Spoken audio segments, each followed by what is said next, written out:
700 000 personnes, c'est le nombre d'humains qui se suicident chaque année d'après un rapport de l'Organisation mondiale de la santé du 28 août 2023. Ça représente une personne toutes les 45 secondes, c'est-à-dire que quand nous aurons terminé l'introduction de ce podcast Sapientia que nous partageons en compagnie de Rémi et Yann, qui se présenteront donc dans un instant, une personne sur cette planète se sera suicidée. Un suicide volontaire, un suicide caché sous forme d'alcool, de toxicomanie ou autre. Et qui sait si ce sort ou si l'horizon d'un tel sort ne pourrait pas se présenter dans votre entourage ou même chez vous. Même si le suicide est un sujet qui ne vous intéresse pas, et Dieu sait que vous auriez raison dans un monde idéal, nous allons essayer de comprendre ici quelles sont les dynamiques sous-jacentes psychologiques et émotionnelles qui amèneraient une personne à commettre un tel acte. Qu'est-ce qui fait que des personnes franchissent le pas? En passant par les sujets de la psychologie mentale, des blessures, de la relation homme-femme, de son archétype de personnalité, nous allons, dans ce podcast, tenter de répondre à la question: qu'est-ce qui nous amène à vouloir nous suicider? Et pour ce faire, nous sommes en compagnie de Rémi et de Yann. Donc, je m'appelle Rémi de la chaîne Rémi Expat Charmant et je communique principalement par rapport à la psychologie comportementale et cognitive dans le cadre des relations hommes-femmes. Comment faire en sorte de mieux se comprendre, comprendre la femme en face de nous et faire en sorte, au travers d'une guérison de ses blessures, de venir optimiser ses relations à autrui et vivre une vie épanouie. Tout à fait, sachant que Rémi a une grosse expérience de terrain, une grosse analyse du sujet également d'un point de vue théorique. Donc les conclusions auxquelles il est arrivé ne sont pas sorties du chapeau, mais sont le fruit du fait d'avoir croisé beaucoup de données. Yann? Je m'appelle Yann Zamitz, j'ai une chaîne YouTube sur la psychologie analytique jungienne, donc c'est une forme de psychologie. Le but de la chaîne YouTube est de faire en sorte de vous comprendre mieux vous-même et de aussi comprendre les autres humains autour de vous. Donc cette chaîne YouTube s'adresse à toutes les personnes qui sont intéressées par la psychologie, qui se sentent bloquées dans leur vie, confuses. C'est aussi le type des gens, les personnes qui veulent connaître leur personnalité, et j'accompagne forcément les gens avec leur personnalité pour qu'ils se sentent mieux dans la vie, qu'ils aient moins d'anxiété sociale et que globalement leur vie aille dans le bon sens. Également pour comprendre un petit peu, au départ, Yann vient de l'entrepreneuriat. Petit à petit, il s'est passionné pour comprendre le cerveau d'un point de vue systémique. Et donc, il en est venu à en apprendre sur l'outil qui s'appelle l'archétype de personnalité. Et également, à force d'expérience de terrain, il en est venu à saisir les blocages principaux chez les humains et donc comment résoudre ces blocages, qu'ils soient relationnels, amoureux, sexuels, non, pas encore. Ça dépend quand même des personnes, ou bien d'un point de vue métier et que faire de sa vie. Quant à moi, donc, c'est Romain. J'ai une chaîne qui s'appelle Thaumaturgie Point sur la vulgarisation des principes jungiens pour que cela puisse pénétrer les masses, ces foules, et que tout le monde puisse avoir un minimum de culture à ce sujet. L'introduction étant faite, 2 ou 3 personnes s'étant suicidées, nous allons donc pouvoir passer au vif du sujet, petit à petit, et d'une manière structurée et amusante, venir comprendre les dynamiques sous-jacentes au suicide. Avant de commencer, quelques petites statistiques sympathiques. En France, 9000 personnes meurent par suicide chaque année, ce qui est l'équivalent d'une petite ville ou d'une université. Donc vous aurez bien sûr le lien de chacune des études qui sont citées en description. Le suicide est la deuxième cause de décès chez les 15-24 ans en France. Ah, pourquoi? C'est ce que nous allons voir après une page de publicité. Non, c'est pas vrai, restez là. Avec entre 300 et 350 jeunes qui meurent par suicide chaque année. Enfin, pour les personnes un peu moins versées sur l'humain, le coût économique des comportements suicidaires en France est estimé à 10 milliards d'euros en 2009.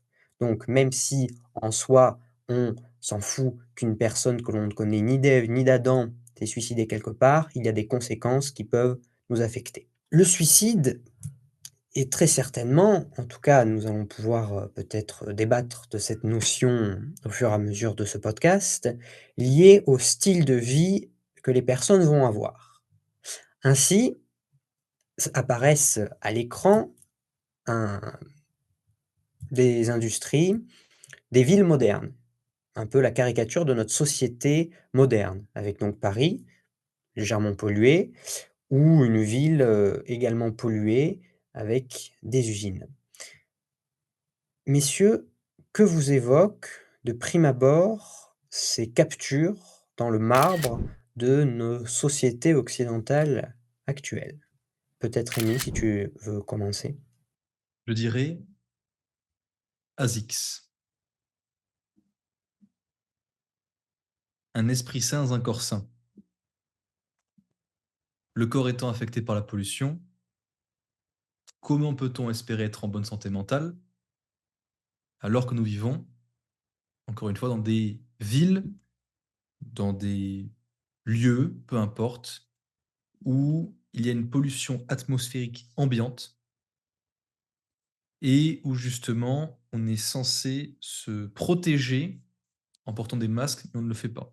Là où effectivement nos confrères asiatiques auront pris les devants. Ça a le mérite d'être clair. Merci, Yann. C'est en rapport avec la pollution, mais un petit peu différent, je dirais la déconnexion. C'est-à-dire que si tu vois l'image, que ce soit de Paris ou la fantastique image avec les poubelles et les industries derrière, c'est une déconnexion totale de la nature, qui est initialement les choses vers lesquelles les humains se tournent. Donc à la base, on vit dans des arbres, on est en slip dans la jungle, et il faut quand même un petit peu de nature pour se sentir bien. Donc déconnexion. Et aussi, bon après, c'était pas trop le cas de Paris, surtout sur cette image, alors même si c'est pollué, euh, il y a quand même un peu de ça dans Paris, mais je dirais aussi l'absence de beau, tu vois. C'est-à-dire c'est pas beau à voir. Vraiment, c'est moche, tu vois. On a de la pollution, on a des détritus, c'est un peu le chaos. L'humain, de base, ne veut pas vivre dans ça.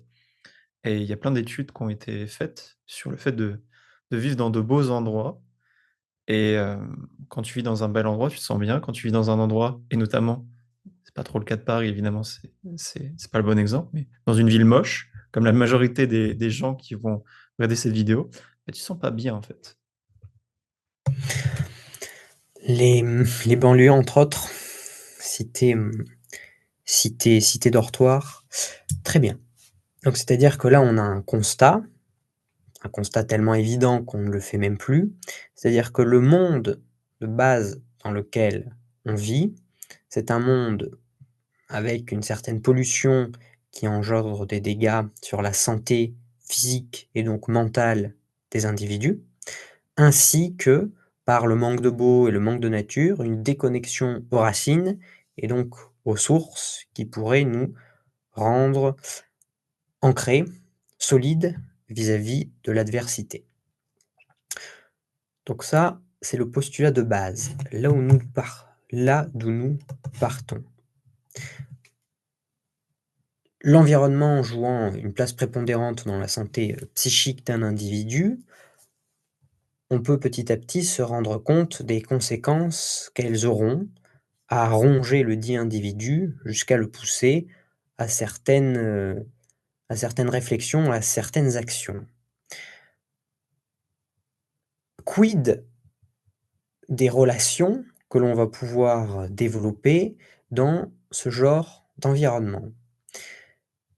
Rémi, toi qui connais bien, en tout cas qui t'es passionné petit à petit pour la question des relations hommes-femmes, quelles peuvent être les conséquences sur sa propre santé psychique, surtout quand on vit dans un cadre qui déjà ne permet pas un grand épanouissement, d'être en relation avec une personne toxique ou suicidaire?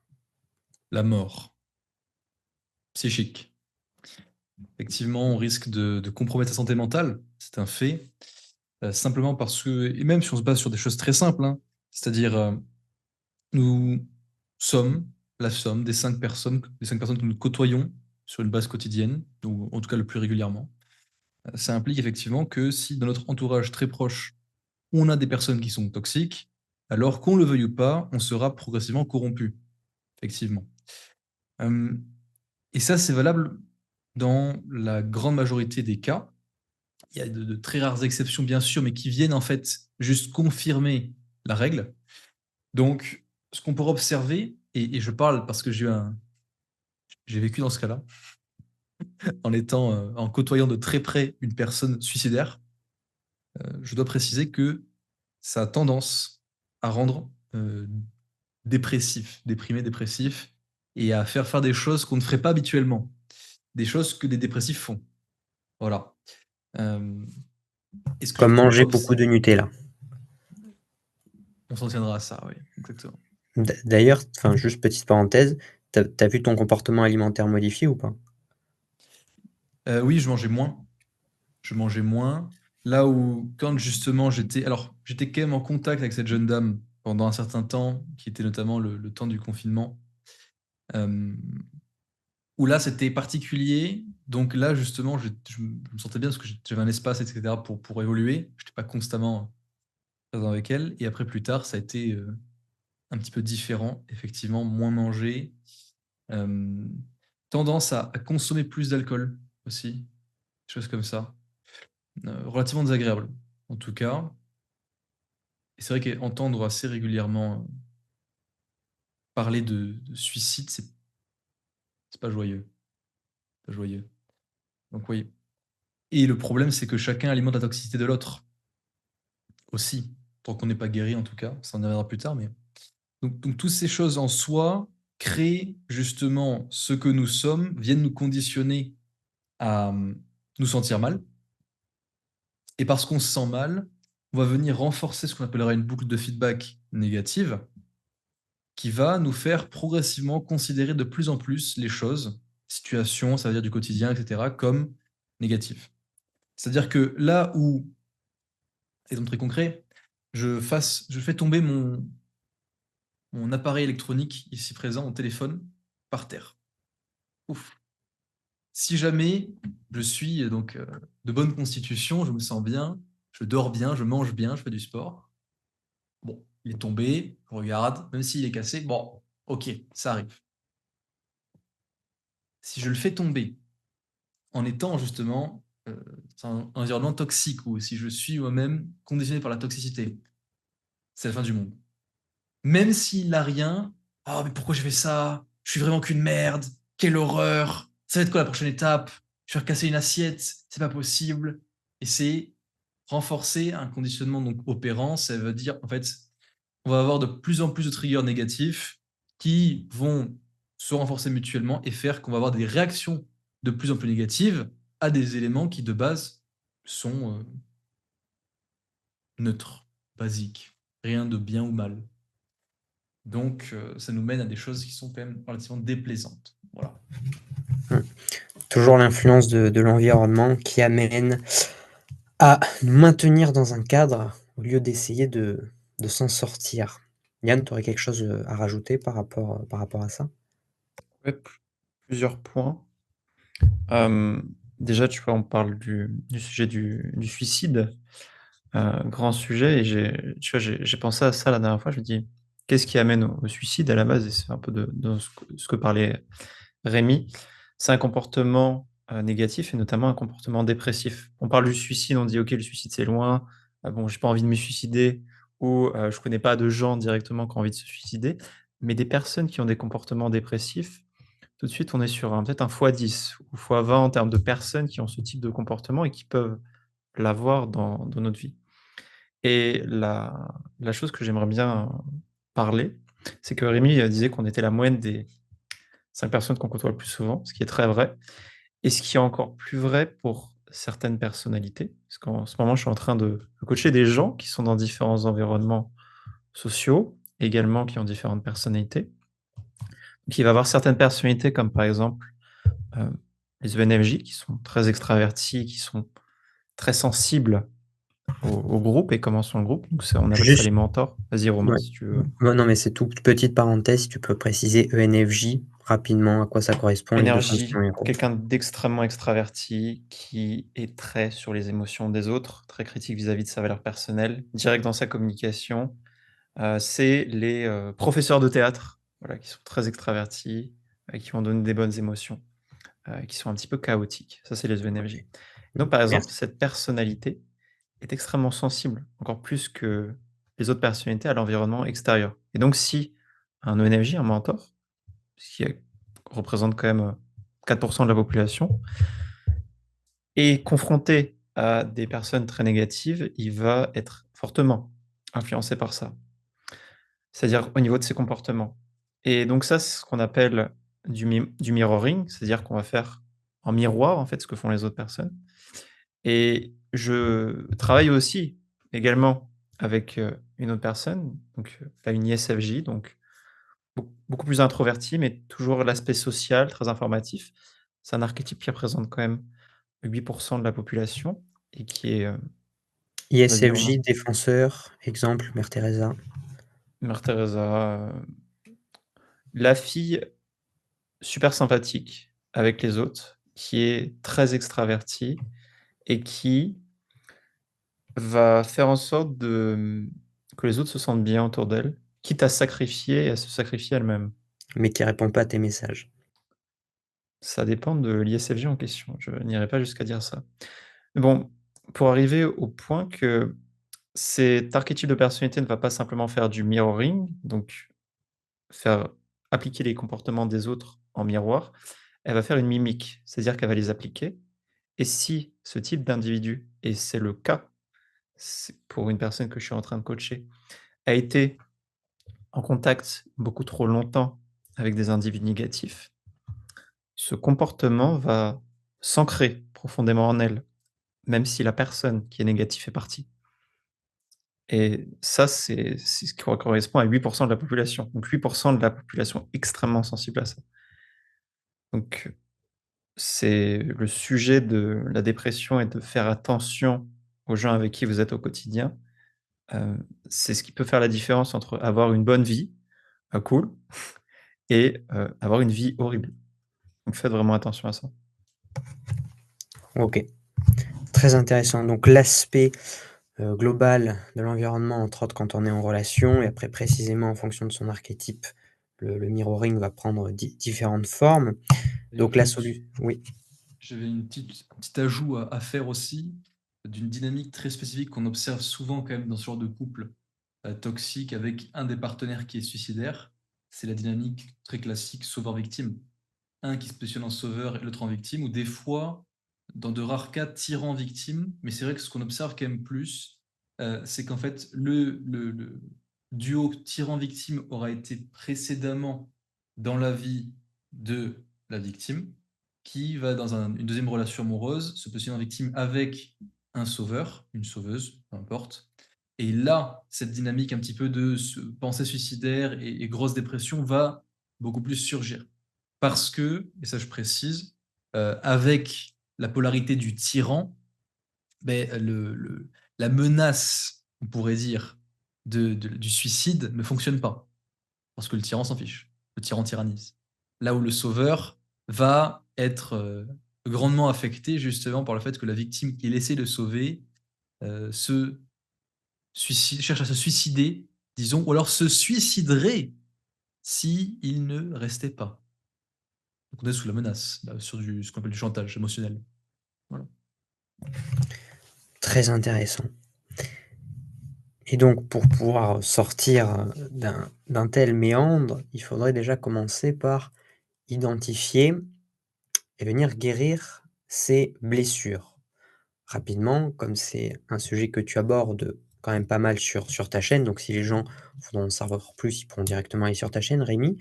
Est-ce que tu pourrais contextualiser ce que c'est qu'une blessure et l'impact que ça a dans la vie d'un individu, avant d'enchaîner sur la seconde question qui sera un peu plus intéressante? Bien sûr.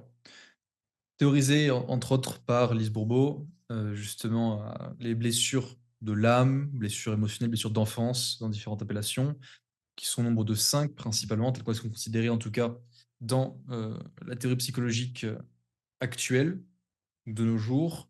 On a l'abandon, le rejet, la trahison, l'humiliation et l'injustice. Ce sont les 5.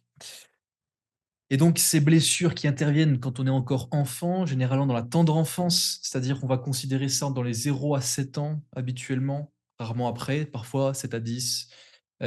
En tout cas, la blessure originelle apparaîtra ici, dans la blessure qui pourra aussi être secondaire, qui apparaîtra du côté de l'autre parent. Voilà, parce qu'elles sont liées principalement aux parents. Et donc, de ce fait, vont nous affecter et affecter notre manière d'agir et de réagir étant adulte, parce que ce sont un petit peu comme des données qui ont été introduites en nous, des schémas répétitifs qui ont été introduits en nous, n'en dépendent de notre volonté, par des comportements que nos parents ont eus à notre égard.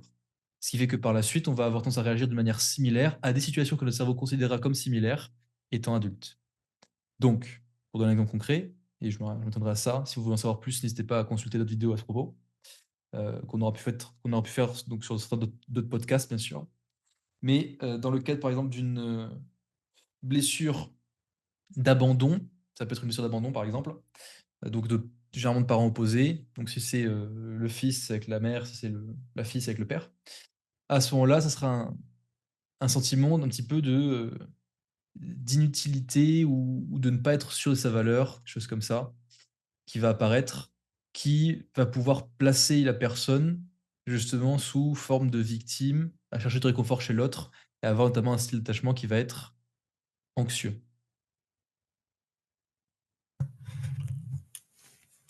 Voilà. Très intéressant.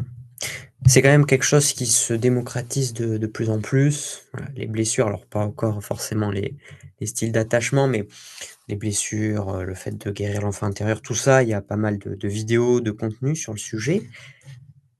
Mais on sait, par expérience et par analyse, que c'est quelque chose qui marche extrêmement bien. Qu'est-ce qui fait donc, Rémi dans un premier temps et après Yann, que malgré toute la matière qu'on a à ce sujet, d'un point de vue de connaissance, même d'un point de vue personne qui maîtrise un peu ça, qui pourrait nous aider, qu'est-ce qui fait qu'on ne bouge pas, qu'on reste dans sa situation et que malgré le savoir qu'on a, on a la flemme, on n'avance pas, on refuse de bouger?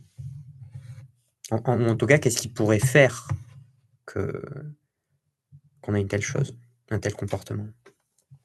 Excellente question. Je répondrai en 2 parties. La première partie en faisant référence à une image, une métaphore chinoise, parce que j'aime beaucoup cette métaphore chinoise. Et la deuxième partie en faisant référence un petit peu au contexte nécessaire pour permettre un changement drastique dans la vie d'un individu, prouvé par les études. En premier lieu, je citerai donc cette métaphore chinoise qui est la grenouille dans la casserole. On met la grenouille vivante dans de l'eau tiède et on fait progressivement bouillir l'eau. Et pas d'un coup, progressivement, degré par degré. La grenouille, tout du long, reste dans la casserole parce que ça n'en devient pas insupportable au point où elle ne peut plus y rester et sauter. Sauf que le problème, c'est que l'eau finit par être tellement chaude que la grenouille, avant de pouvoir sortir, meurt ébouillantée. Morale de l'histoire. La tendance naturelle à l'être humain, elle est de n'agir que lorsqu'il est trop, dirait-on, tard. Trop tard. Trop tard pourquoi? Parce qu'on a tendance à vouloir ignorer les signes avant-coureurs d'un problème qui pourrait surgir par biais de confirmation, habituellement. On va chercher à voir que ce que l'on veut voir, et donc effacer tout le reste. Il pourrait aussi avoir un biais de halo par rapport à l'autre personne, c'est-à-dire idéaliser l'autre personne. Halo? Idéaliser l'autre personne, là où en fait on va faire un transfert de qualité, c'est-à-dire imaginons que la demoiselle est belle, elle a une apparence, ma foi, attirante, qu'on lui attribue la qualité de gentillesse aussi, parce qu'elle est belle et gentille. Ça n'a aucun sens, effectivement, mais c'est le biais de halo. On a tendance à attribuer plus de compétences qu'ils n'ont à des personnes qui ont déjà une compétence ou on va dire une qualité spécifique. Bref, il y a des sujets qui vont avoir tendance un petit peu à nous pousser à voir les choses différemment de comme elles sont réellement, notre cerveau, d'où le fait de s'informer à ce sujet, et qui vont nous mener à notre perte parce qu'on n'agira pas en temps et en heure. Parce qu'on se donne toujours le temps, on se dit toujours qu'on a le temps, jusqu'au moment où on n'a plus le temps, et qu'en fait, la maison est complètement en feu, les murs sont en train de tomber, et c'est là qu'on commence à se dire, bon, faudrait peut-être que je cours. Mais bon, c'est pas le bon moment, quoi. Donc ça, c'est la première chose. Et la deuxième chose, du coup, à ce sujet, c'est on va dire, trois grands événements qui sont donc externes, qui vont être nécessaires pour la majorité des gens, pour le commun des mortels, je dirais, afin d'induire une transformation drastique dans leur manière de vivre, manière d'agir, de réagir, etc., etc. Et donc les mener en quête de plus de réponses, une meilleure compréhension d'eux-mêmes, etc. Ces trois événements sont très simples. Un deuil, donc la mort de quelqu'un proche. Une trahison, forcément. Et enfin, oh, j'adore les ballons. Et enfin, je vais être comme ça sera plus simple. Euh, une rupture. Deuil, trahison, rupture. Ce sont les trois grands éléments, trois grands événements qui vont être, on va dire, suffisamment traumatiques pour venir induire donc un changement drastique et une volonté de compréhension de soi, des autres. Parce qu'à ce moment-là, on se pose vraiment la question de pourquoi est-ce qu'on se sent comme ça? Pourquoi est-ce qu'on se sent aussi mal? Et c'est cette énergie un peu du désespoir qui vient nous faire agir. Alors pas directement, rarement directement même, mais progressivement. Et donc, je conclurai en disant une chose.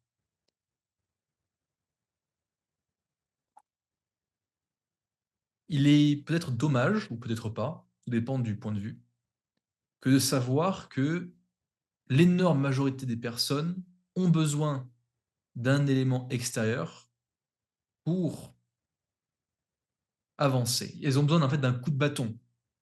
D'où le parallèle qu'on pourrait faire avec des ânes qui vont soit se faire mener par la carotte, soit par le bâton.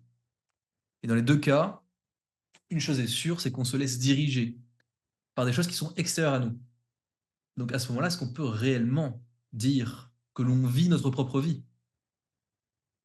Ou bien est-ce qu'on ne vit qu'au travers des autres? Et on vous renvoie à notre podcast sur le libre arbitre.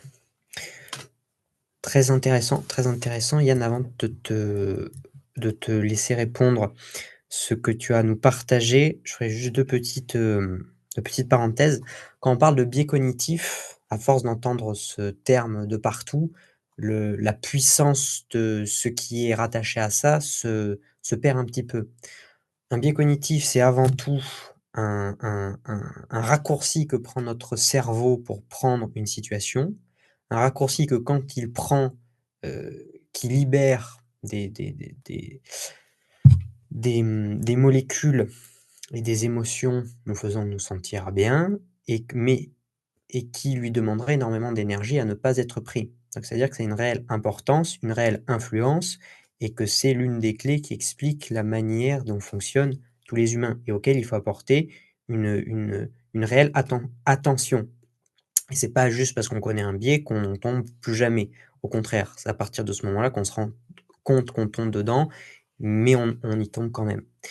Également, quand Rémi, tu parlais donc des 3 grands événements qui pousseraient une personne à agir autrement, traumatique, enfin donc un événement traumatique, ça serait plutôt dans le sens, un événement qui va nous confronter d'une manière où on ne peut pas y échapper aux émotions qu'on réfrène ou à la manière dont on prend des décisions qu'on a créées nous et qui fait qu'on est obligé de mettre le nez dedans parce qu'on se rend compte que c'est notre responsabilité, que c'est nous qui créons cette situation et là on le voit directement, on ne peut plus le nier pour, détacher l'aspect trauma des trucs qui sont pas cool, trauma physique, émotionnel, sexuel ou, psychologique. Voilà. Du coup, Yann, si tu veux rajouter, si tu as des choses à rajouter? Ouais, je Donc vais ouais. compléter le point de Rémi, apporter une autre perspective. Qu'est-ce qui fait qu'il y a, alors toi, ta question initialement, c'était qu'est-ce qui fait qu'il y a aussi peu de personnes qui travaillent sur, le sujet des Ouais. blessures? Pour qu'on Bah, a la flemme. ouais, je vais apporter différentes perspectives. Déjà, je pense pas qu'il y ait autant de gens que tu penses qui soient éduqués sur, ce sujet, le sujet des blessures. C'est encore quelque chose qui est très, éloigné des masses, en fait. Le challenge avec ce sujet, c'est que c'est souvent connecté avec, le domaine un peu du physique et du spirituel métaphysique, tu vois? Donc en fait, même moi, tu vois, qui essaye de qui bosse en psychologie, tu vois, j'étais pas au courant de ce sujet il y a encore, 8 mois, où c'était Rémi qui m'en avait parlé en premier, c'était peut-être 6 mois. Donc tu vois, même des gens éduqués en psychologie ne sont pas au courant de ça. Également, il y a une autre catégorie, c'est que, OK, il y a plein de gens qui sont pas éduqués, mais aussi des gens qui se mentent à eux-mêmes. Il y a des gens qui veulent pas résoudre le problème. Il y a tout un tas d'ignorance par rapport à ça qui fait qu'en fait, les gens sous-estiment la gravité du problème. Et pour te dire à quel point, enfin, c'est mon cas et c'est aussi votre cas qui avait des personnes que vous avez coachées ou qui vous avez été en contact, qui ont été en contact avec un psychologue ou un psychiatre. Et quand je regarde le traitement, alors bon, je n'ai pas de formation, je n'ai pas de diplôme qui dit que je suis psychologue ou psychiatre. Et quand je regarde le traitement qu'ont eu certaines personnes avec des psychologues ou des psychiatres, ou des personnes bon, qui ont peut-être des traumas lourds, c'est compliqué pour eux, et j'en ai en coaching où on leur a filé des médocs pour soigner un problème qui est lié au stress. Et la personne, du coup, bon, forcément, j'ai beaucoup discuté de ça avec Rémi, avec toi, Romain. Je lui fais comprendre qu'elle a une blessure. Pourquoi elle a une blessure? Parce qu'elle a un masque qui est associé à la blessure. Et la personne, quand je lui parle de ça, c'est la première fois qu'elle en entend parler, alors qu'elle a passé des années avec des psychologues ou des psychiatres. Donc je me dis, les gens qui sont censés soigner le cerveau des gens n'ont pas conscience de ça, alors que c'est la racine du problème. Enfin, j'ai pas envie d'être vulgaire, mais qu'est-ce que c'est que ce bordel, quoi? Qu'est-ce que c'est que ça, quoi? Les genre, je ne comprends pas. C'est des spécialistes du cerveau, ils sont censés être pour vous soigner et il se passe rien.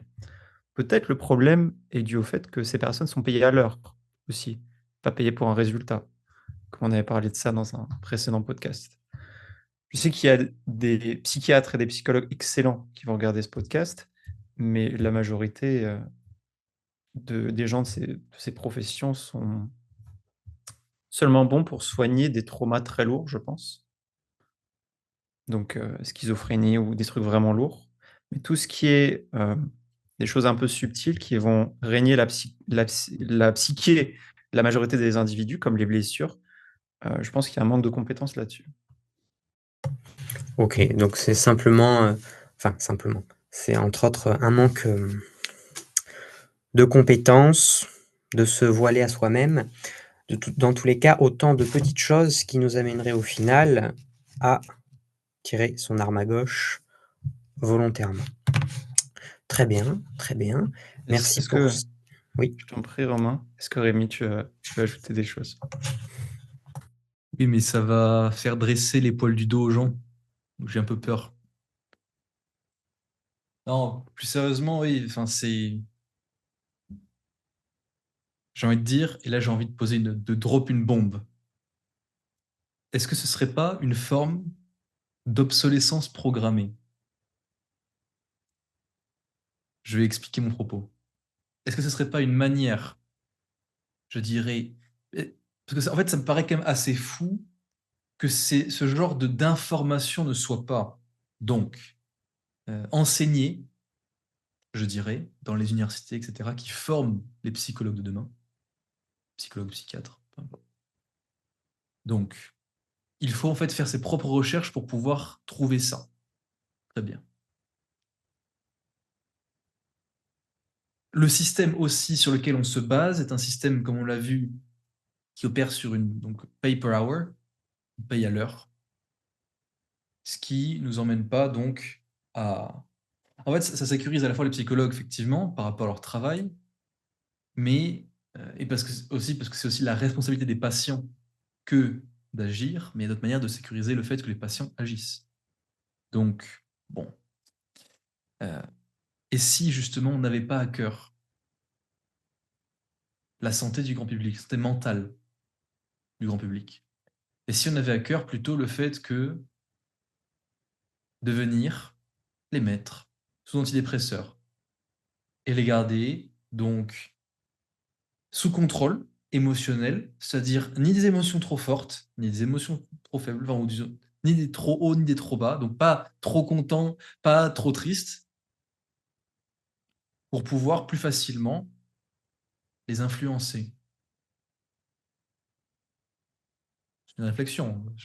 Là on parle d'une chose qui est complètement folle. Hein. Il y a très peu de chances que ce soit le cas. Tout à fait. Et là, on va voir le petit encart Wikipédia en bas de la vidéo. Oui, de toute façon, c'est une réflexion, c'est quelque chose dans l'air, après tout. Il y a tellement de choses folles qui ne se sont jamais révélées être vraies, qu'importe. Faites vos propres recherches. Surtout par rapport à Saturne. Toujours Saturne, hein. OK, bien. Maintenant que nous avons fait quelques petites digressions, rigolotes et que nous avons introduit le sujet, est-ce que, Yann, tu peux nous expliquer un petit peu en quoi est-ce que le typage de personnalité peut nous permettre d'avancer dans notre quête du bonheur et, à minima, de remonter une pente dont on a finalement, pris conscience qu'on était en train de dégringoler? Donc tu parles à quelqu'un qui est dépression et qui va sur la descente sinueuse et tourmentée du suicide. Exactement, c'est-à-dire que là, on a une personne qui vit dans un environnement avec une certaine pollution, donc qui a énormément de stimuli extérieurs Ok. qui lui font avoir une vision du monde où il est, enfin, où plus rien n'a de sens, ou en tout cas pas un sens suffisamment grand pour essayer de se dépasser, d'évoluer. En plus de ça, il est dans une relation pas terrible, donc qui crée une synergie où on descend, donc voilà. Mais là, la personne maintenant, elle a compris qu'elle avait des blessures, même si elle ne sait pas lesquelles c'est, elle veut s'en sortir. En quoi est-ce que le typage de personnalité va permettre à cette personne de mettre un premier pas vers une boucle ascendante? Ok. Alors, avant d'aller sur l'aspect typage, il faut que tout le monde comprenne ce que je me rends de plus en plus compte. Ce qui compte, c'est le monologue dans votre tête que vous faites. Et c'est ce que parlait Rémi. Quand vous êtes au bord du suicide ou en dépression, votre monologue est ce qu'on pourrait qualifier de pourri. Il n'est vraiment pas positif.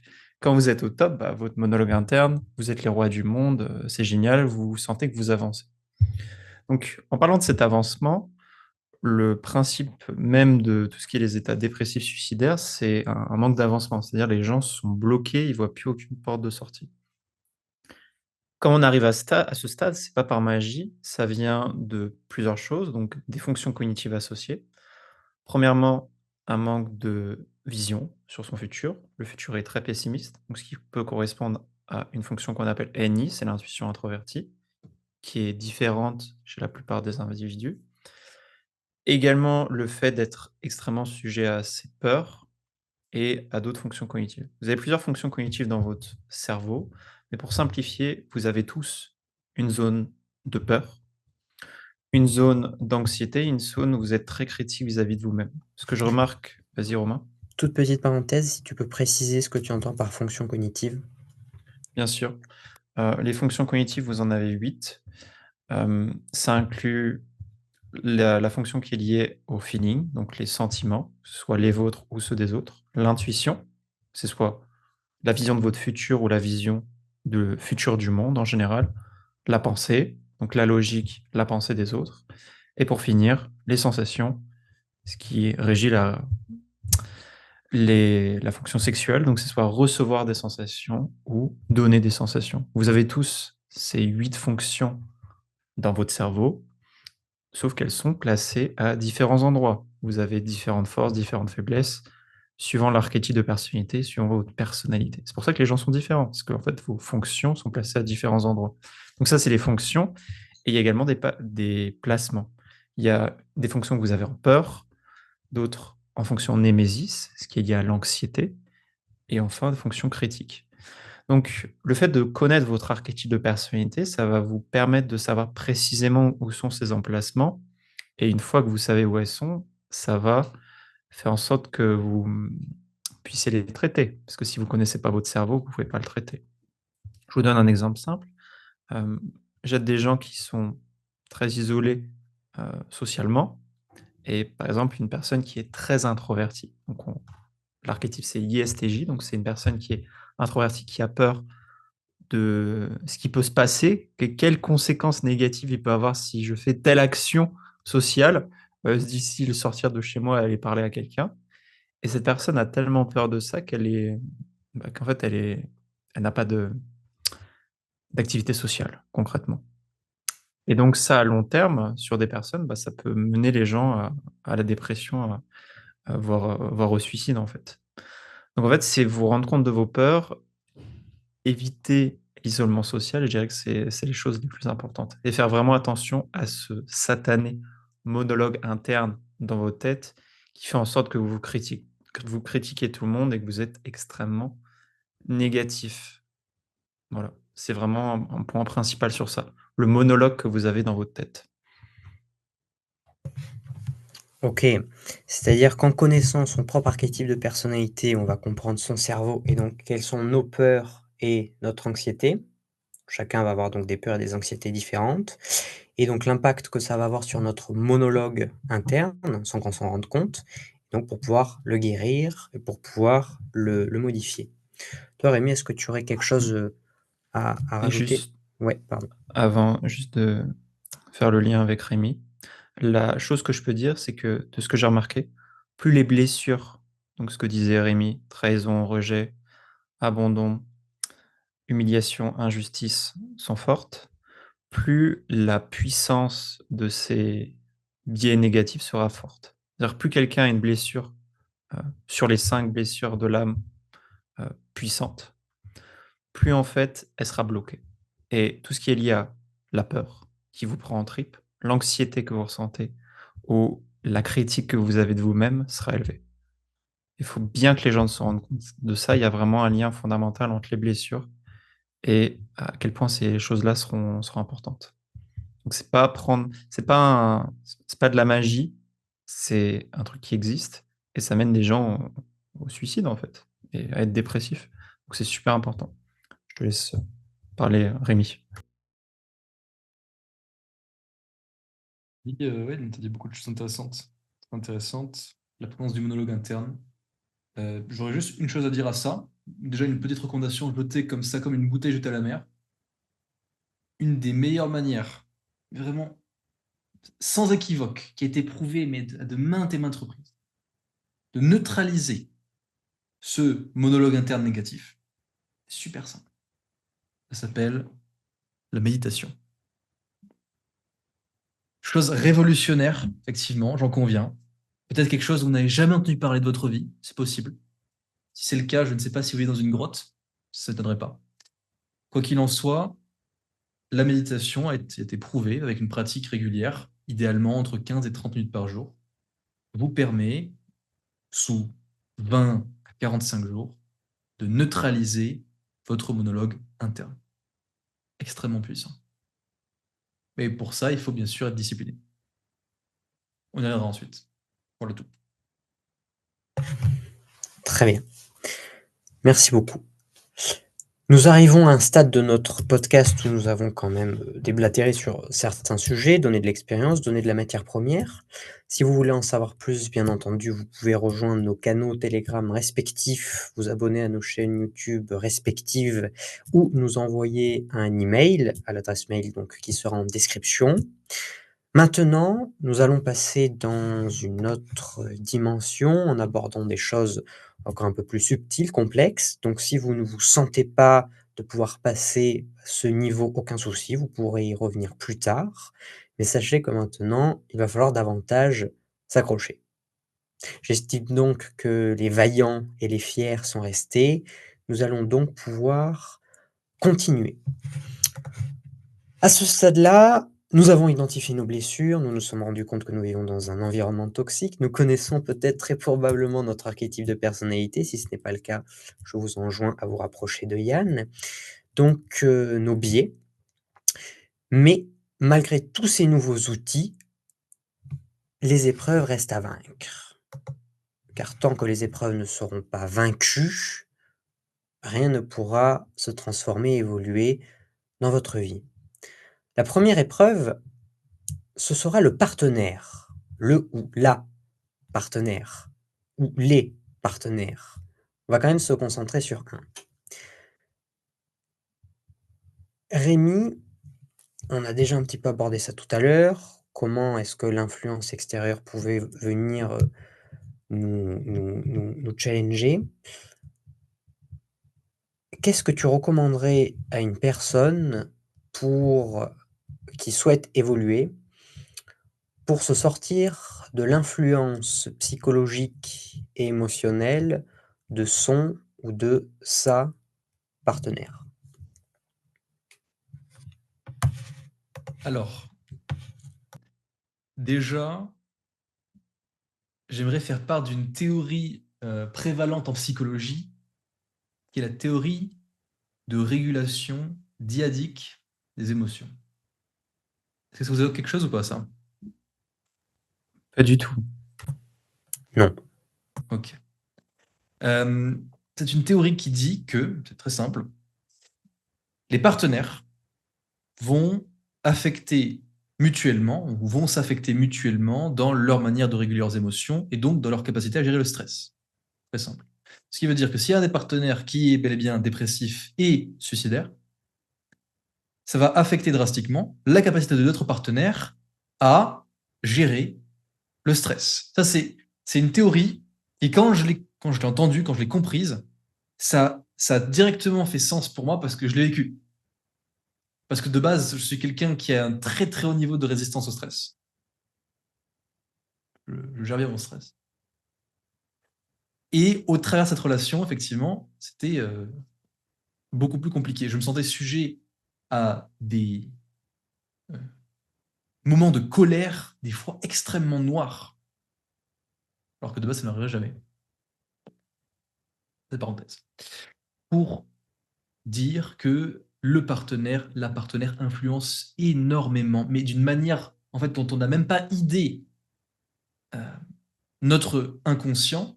C'est-à-dire qu'on va être conditionné sans même qu'elle communique de manière directe avec nous. Elle va, je dis elle principalement parce que je parle habituellement aux hommes par rapport aux femmes, mais c'est valable pour les deux. Donc le partenaire, disons, en plus simple, va influencer même de manière indirecte, c'est-à-dire même sans communiquer avec nous, mais en communiquant avec d'autres personnes, dans sa manière de communiquer avec d'autres personnes, et que nous, on observera ça, va nous influencer. Donc, de manière différente. Donc, la meilleure recommandation que je pourrais faire à une personne qui est dans une relation avec une partenaire toxique, c'est tirez-vous une balle. C'est tout. – Non, justement. C'est ça que l'on ne veut pas. Ok. Non, Parce que C'est le effectivement. sujet du live. C'est le sujet du podcast. Éviter le suicide. Zut. Je me sens de podcast. Ok, ok. Non, plus sérieusement, du coup. Plus sérieusement, ce que je recommanderais à ce moment-là, c'est pour avoir un avis objectif, deux choses. Premièrement, ça va être écrire. Encore une fois, on ne présente pas l'activité. Écrire, ça permet de faire quoi? Ça permet de redéfinir le narratif dans lequel on évolue au sein de notre relation. Ça veut dire quoi? Ça veut dire venir décrire de manière extrêmement objective les événements de la relation, au-delà de notre propre perception. Et en faisant ce travail, on va pouvoir observer généralement des dissonances entre la perception que l'on a subjective de la relation et donc ce qui pourrait nous faire rester versus ce qui porte à croire qu'il faudrait en arrêter là ou s'arrêter là. Voilà. Ça, premièrement. Deuxièmement, si vous voulez vraiment savoir si votre partenaire, homme comme femme, est le bon et la bonne, contactez-moi directement sur X, alias Twitter, ou Instagram. Je vous enverrai la matrice. Si c'est une femme pour les hommes, si c'est un homme pour les femmes, pour que vous puissiez juger de manière extrêmement objective selon des critères très spécifiques. 34 pour les femmes, 39 pour les hommes. Si votre partenaire est réellement celui ou celle que vous pensez. Spoiler alert, généralement ce n'est pas le cas. Et vos partenaires, je ne taguerai personne, hein, mais vos partenaires sont généralement en dessous de 5 sur 10. Et c'est une note qui est dégoûtante. Elle est ignoble. La pire note que j'ai pu voir avec quelqu'un, c'était 3,93. Et c'est horrible. Voilà. premier ennemi vaincu. Yann, tu aurais quelque chose à rajouter? Alors, pour la matrice, je l'ai déjà utilisée. Elle est très qualitative. Je vous invite à utiliser celle de Rémi. En ce qui concerne quelque chose à rajouter, Romain, Rémi a oblitéré mon esprit. Quelle était la question initiale? C'est que faire dans une relation toxique pour s'en sortir? Euh, ouais. De ce que je vois avec les différentes personnes que j'en appelle, c'est vraiment, du coup, c'est le lien avec les blessures, c'est que souvent, enfin, sans Rémi, je pense que tu pourras en dire beaucoup sur ça, mais je trouve incroyable le lien entre les comportements d'un individu qui sont qualifiés de toxiques. Je vous prends un exemple, cette personne se reconnaîtra tout en préservant son anonymat. C'était un gars qui me parlait de sa copine, et sa copine me disait, donc sa copine était une ENFP, une avocate, donc profil très féminin, sur les émotions, avec une bonne intuition. Et Donc en général, artistique. artistique, en général, c'est des filles qui sont très féminines en général. Et il me disait que sa copine était euh, ultra sensible à toute forme de critique et voulait tout le temps de la validation, qu'on lui dise qu'elle est jolie. Et du coup, il m'annonçait ça et enfin, c'était vraiment, ça avait l'air d'être pas cool à vivre. Et je lui dis: «Forcément, quelle est sa relation avec son père, et sa mère, quoi?» Et bah, c'était horrible.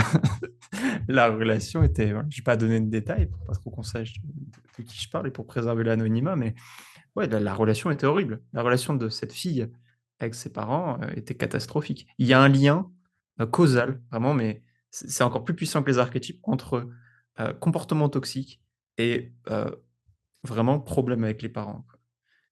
Et ce lien causal, je ne comprends pas pourquoi ce n'est pas parlé tout le temps. Ça devrait être, à la télé, quoi. Ça se voit, mais d'un coup. En général, ça se voit, enfin, on voit plus, du coup, on entend plus qu'on parler des comportements toxiques. Alors moi, de mon côté, du coup, du côté heu, des filles, moins du côté des gars, parce que moi, j'ai plus de gars à qui je parle. Et vraiment, il y a un lien causal à chaque fois. Comportement toxique, problème avec les parents. Et c'est incroyable. C'est une équation mathématique tout le temps. Donc si vous êtes un gars et que vous avez des problèmes avec votre copine, regardez ses blessures, regardez ses relations avec les parents, essayez de comprendre ce qui se passe, parlez de ça. Arrêtez d'être en relation superficielle, en mode, super, j'ai du sexe, on s'amuse, on fait des restos ensemble, on fait des activités, mais au niveau émotionnel, il y a rien. Arrêtez. Et si vous êtes une fille, bah, faites exactement pareil. Si vous êtes quelqu'un qui est toxique, en fait, c'est regarder cette satanée relation avec les parents, quoi. C'est tout le temps, il y a tout le temps un lien, quoi. Alors juste, petite parenthèse, parce que moi j'ai déjà observé des contre-exemples qui étaient phénoménaux, et d'un point de vue Vas-y. psychologique, c'était extrêmement galvanisant, j'ai envie de dire. C'est que dans certains de mes dates, j'ai déjà observé des femmes desquelles j'ai fait le tour. Mais j'ai fait un tour, mais vraiment j'ai été en profondeur dans la relation aux parents, il y avait rien. Et quand je dis rien, c'est absolument rien. Et pourtant, j'y ai OK. passé 2 heures. D'accord. 2 heures où je ne fais que taper dedans, taper dedans, taper dedans, bam, bam, bam. Je vais voir si c'est des triggers, des choses comme ça. Non. Mais il y avait quand même des comportements toxiques. En tout cas, je ne sais pas si on pouvait observer avec d'autres hommes, mais avec moi, je peux observer qu'il y avait une forme de promiscuité, effectivement, qui généralement est liée quand même assez régulièrement à des blessures d'abandon, euh, parce que c'est ce qu'on voit le plus souvent. Et dans de rares cas, aussi, ça va être des blessures de d'injustice. Voilà. Mais plus rarement. Pas quoi qu'il en soit, voilà. Et ce qui est quand même assez intéressant. Assez intéressant parce que, euh, au final, il y a d'autres choses à prendre en considération. Mais c'est vrai que dans l'énorme majorité, pour un comportement toxique, il y a derrière une relation aux parents qui est toxique, tout simplement. Voilà, c'est juste, c'est assez amusant parce que j'ai 2 exemples en tête, mais marquants, marquants. Et juste quand j'ai observé ça, ça m'a fait beaucoup rire. Vraiment, c'est-à-dire que j'ai ce qu'on appelle brisé le quatrième mur. Littéralement, je lui dis, ah, mais c'est extrêmement rigolo. Et je lui dis, écoute, et j'en rigolais, vraiment, j'en rigolais. ça me faisait rire parce que je suis en mode, mais c'est incroyable. Et je dis, c'est incroyable, ton cas est incroyable. Ça venait Voilà, d'où? T'as trouvé ou pas? Ou c'est genre lié ou c'est genre l'exception qui confirme la règle, c'est-à-dire c'est juste un truc comme ça, genre t'es une exception quoi. non. J'ai deux théories à ce propos. J'ai pas de conclusion directe, mais j'ai deux théories à ce propos. Première théorie, c'est très simple. C'est une objectivité qui est tellement grande qu'elle fait ça a fait omettre des souvenirs spécifiques qui seraient liés à des blessures qui sont donc légères par rapport aux parents, en théorie. J'ai pu observer ça dans certains cas, pour le coup, justement, où tu as des souvenirs qui vont littéralement être omis jusqu'au moment où on vient les réévoquer en thérapie, euh, naturellement dans le processus de méditation, et ils refont surface, et là, ah oui, effectivement. Ah oui, voilà. Bon, c'est aussi pour ça que je prends que des cas de personnes qui ont des blessures pas profondes en, en accompagnement, parce que trop profond et révéler ce genre de choses-là comme ça peut créer des choses assez dramatiques. Voilà. Bon, Le suicide, entre autres. entre autres. Vraiment, vraiment. Ouais, mais vraiment. Et deuxième cas, enfin, deuxième théorie du coup, que j'ai, ce sont des schémas répétitifs, et donc des traumatismes qui ne sont non pas liés aux parents pour une fois, mais liés à l'éducation dans la petite enfance, donc école maternelle, primaire, ce genre de choses, ou potentiellement, parce que c'était donc dans des cultures asiatiques pour les deux, une chinoise, une vietnamienne, où en fait il y a une place prépondérante du système éducatif, notamment pour les enfants, c'est-à-dire où vraiment ils vont passer énormément de temps à l'école avec des professeurs, etc. etc. Donc c'est une autre théorie.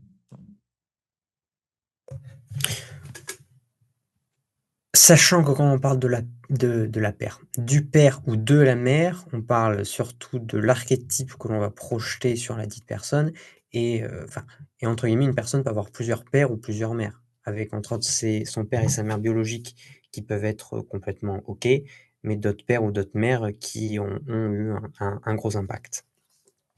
Effectivement, ce qui se voit plus dans les cultures, où on vit, en communauté. OK, très intéressant. Rapidement, Rémi, puis Yann, est-ce qu'un partenaire peut nous pousser à nous suicider? Oui, non, pourquoi? J'ai tendance à dire non. Parce que ça vient, en fait, c'est pour nous pousser au suicide, il faudrait qu'on désactive complètement tous nos mécanismes de survie, notre instinct de survie littéralement, pour en venir à ça.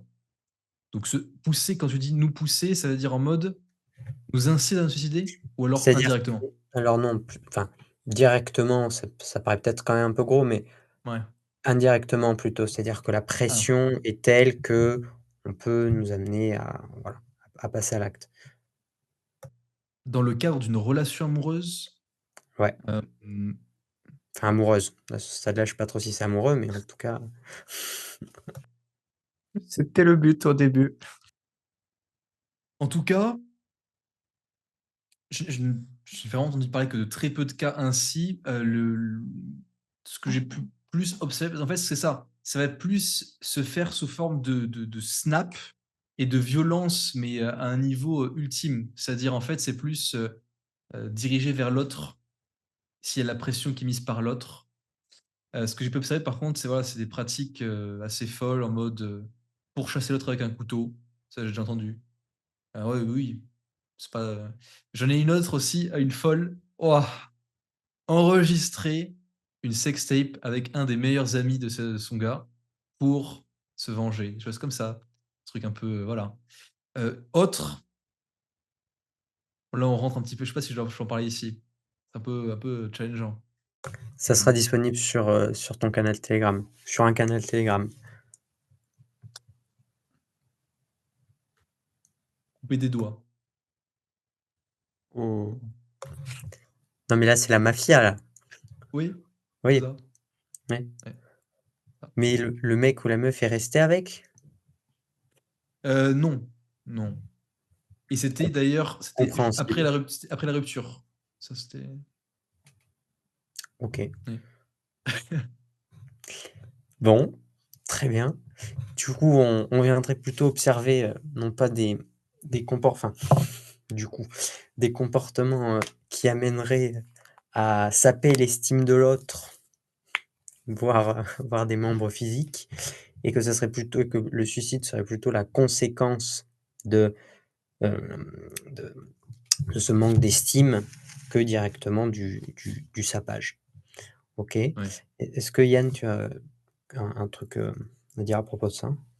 Ouais, alors du coup, par rapport au suicide, ouais, c'est vrai que c'est un peu chaud, mais par contre, si on rentre sur des comportements dépressifs, moi je le vois bien en mode des choses que j'aurais pu faire par le passé, c'est que, et je pense toi aussi Rémi, toi aussi Romain, vous vous rendez compte, c'est que du coup, quand vous mettez en couple avec quelqu'un, vous êtes les moyennes des 5 personnes que vous côtoyez le plus souvent et cette personne aussi. Et donc, par biais, alors c'est pas tout le temps le cas, mais quand vous allez vous mettre en couple avec quelqu'un, vous allez avoir accès à son cercle social. Et si c'est un cercle social très négatif, heu, alors qu'est-ce que j'appelle négatif? Des gens qui se droguent, qui boivent énormément, qui n'ont aucun, ce qu'on pourrait appeler un lifestyle. Ils ne connaissent pas le concept de lifestyle ou le lifestyle du déglingoss. Si vous vous mettez en relation avec ce type de personne, vous pouvez avoir accès à son cercle social et si vous n'avez pas de force mentale ou si vous pouvez être dans un moment de faiblesse, où vous avez moins de force mentale, vous laissez influencer et du coup partir sur la consommation de ce genre de substances ou des gens très négatifs qui vont vous mener, sur une mauvaise pente, en fait. Moi, je le vois comme ça, par le fait d'avoir un cercle rentrer en couple avec quelqu'un qui a un cercle social très négatif et bah, partir dans ça et aller sur, enfin descendre petit à petit la pente. Voilà, je le verrais comme ça ou quelqu'un qui a des blessures tellement fortes qu'elle les projette sur vous, heu, aussi tout le temps et du coup qui vous critique tout le temps, ce qui fait que votre monologue interne peut changer. Si vous êtes, fou amoureux de cette personne, c'est possible aussi. Voilà, j'ai eu l'exemple d'une personne que j'avais typée et psychanalysée très rapidement, que j'avais vue lors d'une soirée, quelqu'un qui faisait de la musique et qui m'avait raconté être en couple pendant 3 ans avec une fille qui le critiquait tout le temps et du coup qui est allé vers la dépression, en fait, et qui était ultra, très toxique, très féminine, très toxique, très manipulatrice. Donc je comprends qu'il y a des gens qui peuvent se suicider, mais évidemment c'est très rare. Par contre la dépression, oui, clairement. Dans tous les cas, c'est pas très fun. Non, pas du tout. OK. OK, très bien. Pareil, plutôt rapidement, donc second ennemi, le manque de connaissance de soi. Donc Yann, est-ce qu'il y a des archétypes de personnalité qui seraient plus ou moins susceptibles, à se suicider, donc vraiment passer à l'acte que d'autres? À part les stratèges. C'est dur à dire. J'ai pas assez d'informations sur ça parce que le problème, c'est que tout le monde est mal typé, hormis les gens que j'ai typés et qui ont été typés aussi par les gens qui savent bien typer. Rémi, il commence à bien savoir typer. Non, Rémi et Romain savent très bien typer. Donc on a un manque de data sur les archétypes de personnalité. Ce que je pourrais dire à l'instinct, c'est que INFP. les intros les intros auraient plus tendance à se suicider parce que du coup, ils sont encore plus isolés socialement. Heu, En fait, tu vois, depuis que j'ai lu le livre sur les blessures de l'âme et sur les masques, il y a des archétypes qui vont dire qu'ils vont se suicider tout le temps et ils se suicident pas et des archétypes qui vont, enfin, excuse-moi, des archétypes, des personnes qui sont blessées et qui ne vont rien dire et qui vont se suicider comme ça. Ah, donc ça dépend vraiment des gens. Il y a des personnes qui vont dire 10 fois qu'ils se suicident, ils vont se louper 10 fois et la 11e fois où tout le monde s'en foutra, ils vont vraiment le faire et il y a des personnes qui ne vont rien dire. Donc ça dépend vraiment des blessures et des masques associés, en fait. Hem, donc je te dirais plus les intros en général parce que du coup, il y a vraiment un isolement social. Ah, mais ça dépend vraiment de la blessure. Je peux pas te dire de statistiques sur ça. Moi, je Je peux pense pas. quand même merde, les abstraits plutôt que les concrets. Parce que, enfin, je pense en tout cas, parce qu'un concret, bon, tu vas pas bien, tu vas réparer un- un- Un tu, boulon? tu Ouais, vas, je vois. tu vas Tracteur. visser un boulon, Tu vas tu vas, réparer un tu vas, tracteur. tu vas réparer un tracteur, tu fais un tableau Excel de la comptabilité, c'est bon, c'est fini, t'es heureux, quoi. T'as le sentiment d'avancer. Alors que pour un abstrait, genre, si t'as pas révolutionné le monde et que t'as pas laissé ta trace dans l'histoire, t'es pas heureux. Du coup, enfin, Je pour, argumenter sur ton point, parce que du coup, en ce moment, je suis dans une période et je discute quasiment qu'avec, des idéalistes. J'ai beaucoup d'idéalistes avec qui je discute et le problème des idéalistes, c'est ENFP 1.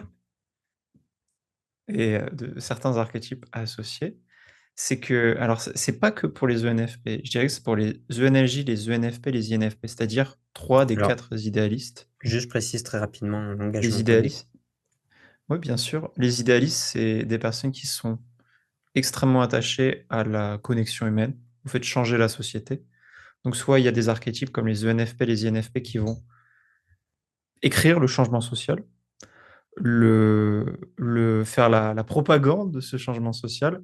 Et pour finir, il y a des archétypes qui vont l'exécuter, ce changement social, comme les ENFJ, les INFJ. Donc c'est des gens qui sont très attachés au changement social, en général. Donc ça va être des profs, des personnes dans la politique, Les des personnes, féministes. voilà, des personnes attachées autour de l'humain.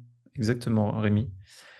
Et le problème des idéalistes, notamment des abstraits, ce que j'ai remarqué récemment, c'est qu'ils n'arrivent pas à arriver au bout de leur raisonnement. C'est-à-dire, ils ont un raisonnement et ça va switcher d'un coup sur autre chose.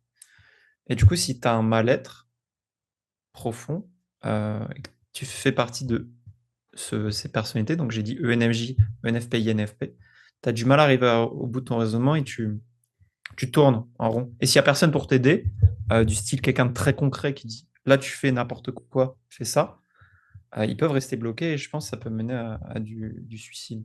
Donc j'aurais tendance à dire tout ce qui est ouais, ces archétypes peuvent peut-être avoir plus de tendance. Mais c'est vraiment de l'hypothèse. J'ai pas encore assez de data sur ça, Romain. J'ai pas envie de dire de Oui, bêtises.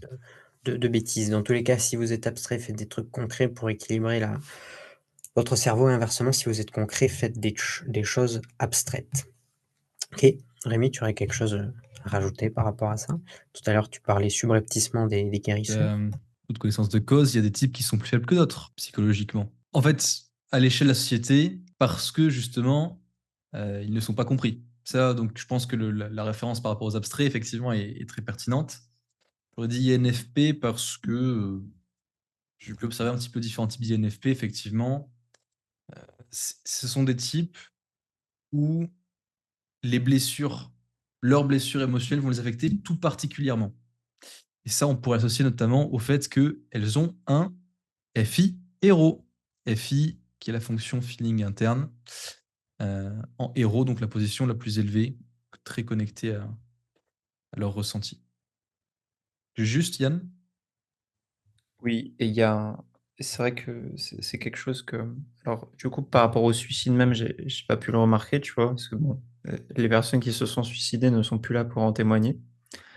Mais par rapport au fait de d'hyper vraiment et d'être dépressif, c'est vrai qu'il y a peut-être une tendance plus chez les INFP qui n'ont pas maîtrisé la compétence, utile à tous les INFP qui s'appelle le bien-être, premièrement et ils sont extrêmement sensibles les INFP émotionnellement. Et également, ils sont extrêmement sensibles par rapport à toutes les choses négatives qu'ils ont vécues. Dès qu'un INFP vit un truc négativement, notamment mauvaise relation parents, il va vous en parler. Vous le saurez, vous serez au courant. Si un INFP a des problèmes avec ses parents, vous serez au courant, hein. Même si vous n'êtes pas psychologue, il vous le dira.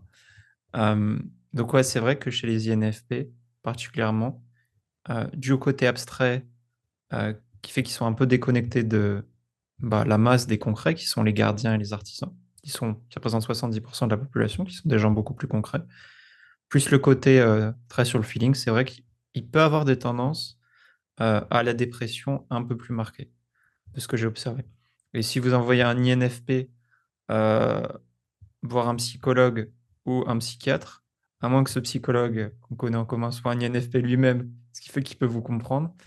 En général, je pense qu'ils seront un peu incompris par les psychologues et les psychiatres. Oui. Ok, c'est vraiment trop bien, quoi. Non, mais bon, il faut comprendre les problématiques pour pouvoir les résoudre. Quid de la relation entre le super-ego et le fait de vouloir se suicider? Très rapidement, on a 4 parties dans son cerveau: l'ego, le subconscient, l'inconscient, le super-ego. Le super-ego, c'est la partie, dans lequel il y a le moins d'énergie, dans laquelle on est le moins à l'aise, et quand on passe en super-ego, c'est-à-dire que quand on voit le monde à travers le filtre des 4 fonctions de notre super-ego, ça fait mal au crâne et on n'est pas dans une très bonne dynamique. Yann, quelle va être l'influence du fait d'être en mode super-ego par rapport à la vision plutôt funi-funi qu'on a de la vie? Par exemple, juste pour donner un peu de contexte, Hitler aurait été un, heu, un humain qui carburait principalement dans son super-ego. D'où, l'amusement qui découlait de cette personne. Alors, pour définir le super-ego, je vais expliquer rapidement. Vous avez 4 parties dans votre cerveau: ego, subconscient, inconscient, super-ego. Ce ces 4 parties explosent, alors soit durant votre enfance, quand vous avez 7 ans, soit quand vous êtes bébé. On ne sait pas encore quand, mais votre cerveau se désintègre en quelque sorte, en différentes parties. Quelle est la preuve de cette désintégration? C'est que souvent quand vous étiez, en primaire ou petit, votre comportement a changé. Par exemple, vous étiez très extraverti, vous êtes devenu intro, d'un coup vous avez un changement dans votre comportement et ça arrive chez la majorité des gens. Et donc la partie la plus éloignée au niveau des 4 parties de votre cerveau est votre super ego. C'est, heu, une partie qui considère que le reste du cerveau est très négatif. En fait, c'est votre deuxième ego. Vous avez l'ego, qui correspond à votre personnalité de base, et un deuxième ego qui est le super ego. Et le super ego considère que l'ego, heu, est un peu trop fier, que le subconscient, est un petit peu fou et que l'inconscient n'est clairement pas viable, c'est-à-dire il fait n'importe quoi. En fait, votre super ego considère que le reste de votre cerveau fait n'importe quoi. Donc quand vous passez dessus, hem et par exemple, on a l'exemple, un très bon exemple, le Joker. Je me rappelle plus l'archétype de personnalité du Joker, mais c'est un très bon exemple fictionnel d'un personnage qui passe dans son super ego. Pourquoi? Parce que, heu, il veut faire des blagues, mais personne ne le trouve marrant. Il se fait marave par des gens. Enfin voilà, sa vie est horriblement nulle et il va passer dans son super ego pour détruire le monde. L'amuseur. Super ego Voilà, d'amuseur. voilà, super ego d'amuseur et ce qui amène au fait que bon, quand vous voulez détruire le monde, bon, forcément vous attirez des problèmes. Du style finir en prison ou être, tué et tous les passages dans les super égos, de tous les humains sont orientés autour de la destruction. Soit une destruction personnelle, ce qui fait, ben, forcément une destruction personnelle va vous amener à la dépression, au suicide ou à la destruction du reste du monde. Ce qui va vous amener au fait de ne pas avoir beaucoup d'amis, forcément et donc isolement social, dépression et le reste qui va avec. En fait, le super ego est la partie, justement, Romain, la plus puissante du cerveau, qui peut être intégrée, quand on a intégré les autres parties de son cerveau, donc l'ego, le subconscient et l'inconscient seulement. Mais en général, bah, les gens passent dessus, quand ils partent en vrille et bah, du coup, ils détruisent, en fait. Le super ego détruit quand il n'est pas intégré et il n'est pas intégré pour 99 de la population, quoi. Ou à part à des âges, avancés comme 50-60 ans quand vous avez parfaitement intégré les autres parties de votre cerveau. Très intéressant, je ne savais pas et ben, encore des perspectives reluisantes pour l'humain. Rémi, tu as un petit exemple croustillant d'une jeune demoiselle, que tu as pu analyser en super ego? Et justement, Ça a l'air d'être vraiment rigolo. celle qui a pourchassé avec un couteau. qui est par la même occasion la même personne qui a fait la sextape. C'est une seule et même personne. Est-ce que Ok. c'est la même personne qui a fait la troisième action? Oui. Ah, ok. C'est terrible. C'est vraiment une personne pas contente. Oui. Après, il y a des circonstances particulières aussi entourant cette personne et sa famille, mais bon, je ne pourrais pas en parler encore une fois. Après, bon, heureusement, il parle français. Ou bien change de pays, quoi. C'est déjà fait, 2 C'est fois. déjà fait. 2 fois. Comme ça, au moins, on est bon. Non, c'était clairement un switch en super ego. Et d'ailleurs, elle m'a déjà fait le coup une fois. Oh, ça, c'était hardcore, ça. Je sais pas si ça peut rester sur YouTube, mais une fois, elle m'a fait le coup. Elle était rentrée, elle avait une entreprise et tout. C'était une femme haut placée, disons. Elle avait géré donc une équipe d'une dizaine de personnes qu'elle a invitées au restaurant. Ils avaient bu. Elle avait bu pas mal. Donc elle était pas mal alcoolisée. On était en train de discuter tranquillement dans le lit. Discuter. Et à un moment, elle me regarde. Elle me prend limite comme ça. Et elle me dit, par contre, si jamais tu fais une dinguerie, en mode, tu fais quoi que ce soit pour essayer de me faire du mal, en mode trahison passée, parce que justement son ex avait trompé, bon, qui plus est avec des péripatéticiennes, pas très glorieux, peu importe. Elle me dit littéralement ça comme ça. Donc deux choses, elle me dit I'm gonna fuck you up. Voilà. Et en plus de ça, elle me dit on ne retrouvera pas ton corps. Un truc comme ça, en mode où tu seras dans une tombe sans nom. C'est en mode, on n'aura pas de nom au-dessus de ta tombe, un truc comme ça, genre.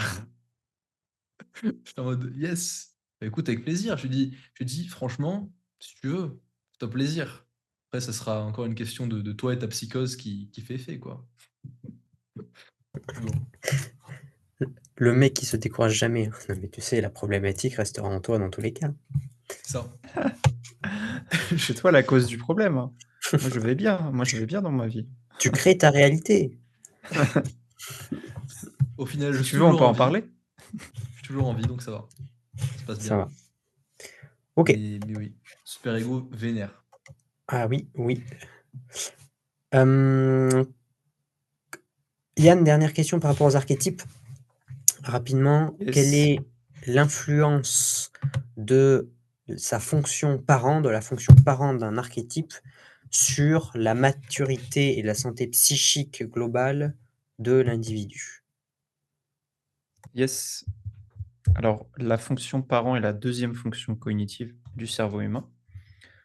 Son objectif est de protéger la fonction qu'on appelle la fonction enfant, qui est une fonction sur laquelle tous les individus sont très sensibles. Donc, vous pouvez être très sensible vis-à-vis de votre futur, vis-à-vis du fait d'être une bonne personne, de faire du bien aux autres. C'est une fonction qui est innocente. Et ce qui arrive à cette fonction enfant, malheureusement, c'est qu'elle soit blessée lors de vos discussions, de vos interactions sociales, dans votre vie, que vous vous blessez vous-même. Et chose que j'aime bien dire, on ne tape pas un enfant. Quand vous tapez un enfant, déjà, c'est pas bien et en plus, ça lui Ça, fait mal. ça dépend si on fait partie des élites ou pas. Je ne sais pas. Hem, donc c'est la fonction enfant et la seule moyen de protéger cette fonction enfant, c'est avec votre fonction parent qui est votre deuxième fonction cognitive. C'est en sorte la fonction qui va vous protéger et faire en sorte que vous réussissiez et que vous puissiez avancer dans votre vie. Plus la fonction parent d'un individu est développée, donc forcément vous avez les 8 fonctions cognitives, mais je ne veux pas tous les citer, mais plus vous développez cette fonction, plus en fait vous réussissez dans la vie en général. C'est c'est un peu une constante. Ça dépend des individus, mais c'est vraiment la constante que si vous la maximisez, vous réussissez dans la vie. Vous vous sentez mieux, vous avez des meilleures relations, vous gagnez plus d'argent, votre vie se passe mieux et ça permet de protéger cette fonction enfant et le but de cette fonction enfant, c'est qu'elle se développe en fait et qu'elle devienne un adolescent, qui est mature et pas immature. Voilà, c'est un petit peu théorique, hem, mais pour vous, qui avaient des fonctions parents très développées, vous pouvez vous en rendre compte. Heu, Rémi, justement par la lecture des nombreux livres qu'il a lus dans sa vie, a extrêmement développé sa fonction, logique et aussi due à ses expériences de vie. Et toi, Romain, qui a un TE par an, bah, du coup, dû aussi, au livre que tu as lu, TITE, c'est le même axe, bah, en fait, tu as énormément développé ta conscience personnelle et aussi dû à tes expériences de vie. Parce qu'en fait, tu es très accroché à ce que pensent les autres et donc tu développes cette fonction parent, ce qui fait que ta fonction enfant, donc ta morale interne, tes émotions, tout ça, est stable. Voilà. Donc il y a un lien direct, en fait. Donc c'est-à-dire que, par exemple, une personne qui voudrait se suicider aurait donc potentiellement une fonction parent qui n'est pas assez forte, qui n'est pas assez puissante pour le protéger du monde extérieur et une fonction enfant sur laquelle on casse régulièrement, du sucre. Exactement, et parmi tous mes coachés, la fonction parent n'est pas, on travaille sur la fonction enfant, enfin la fonction parent, et je remarque que leur fonction parent n'est pas développée. Donc j'imagine des personnes qui ont des fonctions parents qui sont encore moins développées. Je pense, quoi, que je suis quasiment sûr que ça peut mener à ça. C'est des personnes plus dépressives, qui ont moins de résultats dans la vie. Pas de résultats égale, bah, dépression, en fait. Parce que tu as pas de résultats dans la vie, tu avances pas, tu es bloqué, et le sentiment commun que je vois chez les dépressifs, c'est qu'ils se sentent bloqués, donc c'est totalement relié à un manque du développement de cette fonction parent. OK, très intéressant. On va conclure ce podcast avec une dernière question avant de faire les fins comme il se doit. Que faire, maintenant qu'on a quand même bien exposé le terrain, que faire si on est dans une situation, on a envie de se suicider ou dépression, on va mal, mauvaise relation, un environnement pas terrible et cetera? Que faire pour s'en sortir, pour petit à petit emprunter le chemin du retour vers la lumière et la douce vie? Rémi, si tu veux commencer à nous donner ta sagesse, des choses, plutôt concrètes. Engagez-vous. L'armée recrute. Engagez-vous dans une cause qui vous transcende. Parce qu'à ce moment-là, vous agirez au cœur d'un groupe et non pas seul. Donc en plus d'avoir le sentiment de cohésion par faire partie du groupe, vous pourrez bénéficier de l'énergie du groupe qui vous tirera vers le haut. Là, je pense principalement à des systèmes religieux, ça peut être système politique aussi en réalité. Ça fait un temps. Ça, c'est pour aider ceux qui sont vraiment au bord du suicide ou de la dépression. Ce que j'ai recommandé déjà à de jeunes femmes qui justement étaient dans cette démarche-là, de suicide, qui avaient testé 4 fois, 5 fois. Tester, c'est rigolo, hein, tester. En fait, on sait très bien que quand on veut, on peut. Voilà. On veut pas, on peut pas. Donc ça. Et puis autrement, oui, c'est ça, c'est développer une pratique de méditation et d'écriture. Honnêtement, il n'y a rien d'autre à ce niveau-là, parce qu'il y a d'abord un travail sur soi à faire. Surtout éviter les médicaments. C'est vraiment le pire truc. Attention, ceci n'est pas une recommandation médicale. Oui, c'est une recommandation éthique. Éviter les médicaments, ça crée de la dépendance et ça va venir vous castrer hormonalement d'une certaine manière. C'est une manière de dire, hein, ça ne veut pas dire que c'est le cas directement, mais bon, c'est quand même très problématique pour l'individu. Sachant encore une fois que les problèmes, ils sont tous créés là-dedans. Ils ne sont pas à l'extérieur.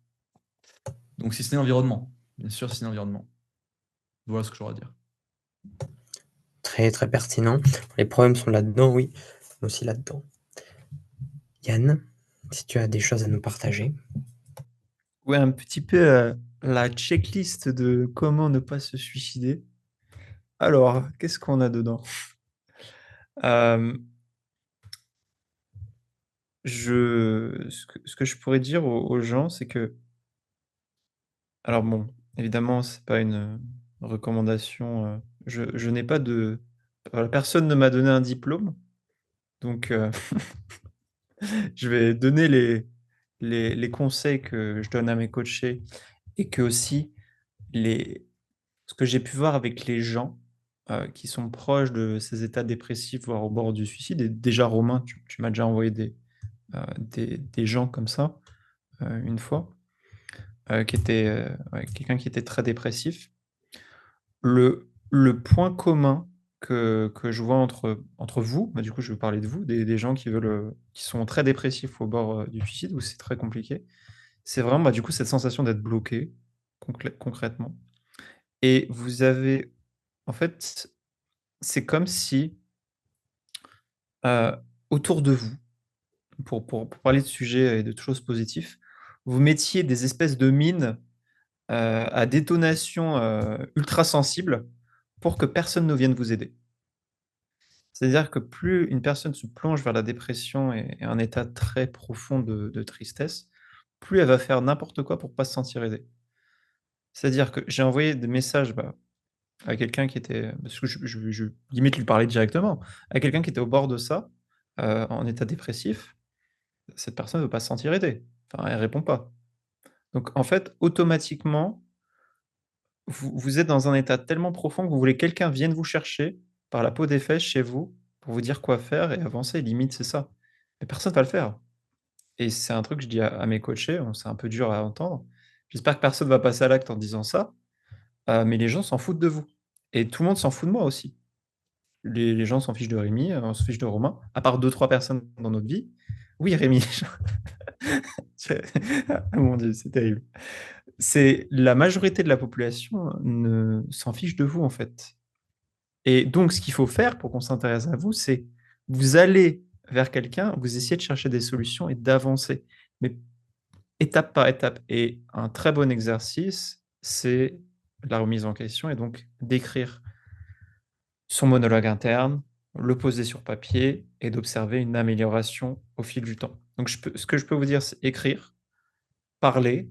Si quelqu'un vous tend la main pour vous aider, ne serait-ce qu'un petit peu, quelqu'un qui est positif et qui est proche de l'état dans lequel vous allez être, allez vers cette personne, demandez-lui de l'aide et faites en sorte que cette aide ne soit pas un soutien psychologique pour votre tristesse, mais que réellement vous puissiez avoir des choses pour que vous sentiez mieux vous-même. Pas que les autres humains soient un espèce de déversoir pour votre tristesse.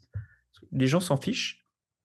Les gens s'en fichent de vous. Et plus vous serez négatif avec quelqu'un et vous aurez cette dépendance de dire tous vos problèmes sans chercher de solution, plus vous serez isolé parce que personne n'a envie de parler à un dépressif. En ce qui concerne les médicaments, je serai un peu moins hard que Rémi là-dessus. Je pense que ça peut aider dans des cas très lourds pour certaines personnes. Évidemment, après une dépendance aux médicaments, bah, le problème, en fait, c'est votre état mental. Donc, voilà, ça peut aider quand vraiment la personne est très très bas émotionnellement et qu'elle n'a plus rien à faire. Mais évidemment, ça doit rester temporaire et pas jusqu'à la fin de votre vie. Voilà ce que je peux dire, Romain. Nietzsche disait: la seule chose qui vaut la peine de vivre est l'amour. La seule chose qui vaut la peine de mourir est la liberté. C'est pas mal. Très bien. Merci beaucoup. Sachant que dans un état où l'on n'a pas envie enfin, où justement rien ne nous permettrait d'avoir l'impulsion de sortir de cette dite dépression, la seule chose qui nous empêcherait de passer à l'acte, c'est juste l'instinct de survie. La question, c'est donc de mettre du mouvement pour créer une dynamique inverse, de laquelle on va pouvoir se sortir. Je dirais très rapidement, si on est plutôt introverti, qu'on a un cercle social plutôt pauvre, faire une activité artistique avec des gens, chant, danse, théâtre. Si on est au contraire bien extraverti, qu'on a un gros cercle social, ça serait plutôt lire des livres, entre autres sur les sujets qui nous intéressent, pas forcément sur la dépression, mais des sujets qui nous intéressent, pour venir avoir de plus en plus de dopamine dans notre vie. Et surtout, la chose la plus importante, se libérer émotionnellement des blocages et des entraves dans le corps qui nous empêcheraient de nous sentir plus heureux. Et pour vraiment aller plus loin, vous pouvez contacter Rémi pour améliorer vos relations, Contactez Yann pour vous faire typer. Me contactez moi pour en savoir plus sur la libération émotionnelle et ce que l'on pourrait mettre en œuvre pour reprogrammer votre subconscient. Messieurs, merci beaucoup de vous être prêtés au jeu, beaucoup de valeurs données, comme d'habitude, d'expérience. Avant de se quitter, est-ce que vous auriez chacun une ressource, quelle qu'elle soit, à partager aux auditeurs et auditrices qui ont eu le courage, la volonté, la ténacité de rester jusqu'au bout? Une ressource, oui. Plein de ressources, en réalité. Là, j'ai envie de faire mon auto-promo, shameless auto-promo. J'ai une newsletter qui paraît tous les vendredis à 17h45, le Psychéduction, qui est un mélange entre psychologie et séduction, dans lequel je partage des choses très concrètes pour venir vous entourer d'une partenaire, donc c'est principalement pour les hommes, même si c'est valable pour les femmes aussi, qui sera donc pas toxique. C'est trouver les bonnes personnes, ou attirer les bonnes personnes, on pourrait dire. Très bien, lien en description, forcément. Toi, Yann? Alors, on en parle depuis le début, donc je peux que vous conseiller de lire Les 5 blessures de l'âme de Lise Bourbon, ou de l'écouter en livre audio. Très bien, merci beaucoup. Les 5 blessures de l'âme. Bah, quant à moi, je ne peux que vous enjoindre à regarder tous les podcasts précédents qui permettront d'avoir une complémentarité aux idées que l'on a pu partager, ainsi qu'à vous nous faire vos retours dans les commentaires ou à l'adresse mail que vous pourrez trouver juste en bas. Rémi, Yann, un mot de la fin, un mot ou une phrase ou un texte ou un discours? Je citerai un proverbe arabe qui dit Man 'allamani harfan sartu lahu 'abadan, qui veut dire celui qui m'apprend une lettre, je lui serai son serviteur à jamais. Remerciez ceux qui vous enseignent, car ils prennent le temps d'être patients avec vous qui êtes des ignorants. Soyez reconnaissants, et c'est dans cette reconnaissance que vous obtiendrez l'énergie nécessaire pour évoluer. Parce que c'est une énergie qui est positive et qui n'a pas de limite. Très très bon. Merci pour ce partage. Yann? Rien à ajouter. Soyez forts. Parfait. Très chers auditeurs, très chères auditrices, c'était un plaisir de pouvoir vous enseigner, de pouvoir vous partager, de pouvoir rigoler avec vous. Prenez soin de vous, partagez, likez, abonnez-vous et on se retrouve pour une prochaine revue du podcast Sapientia très rapidement. D'ici là, au revoir. Ciao! Bon courage.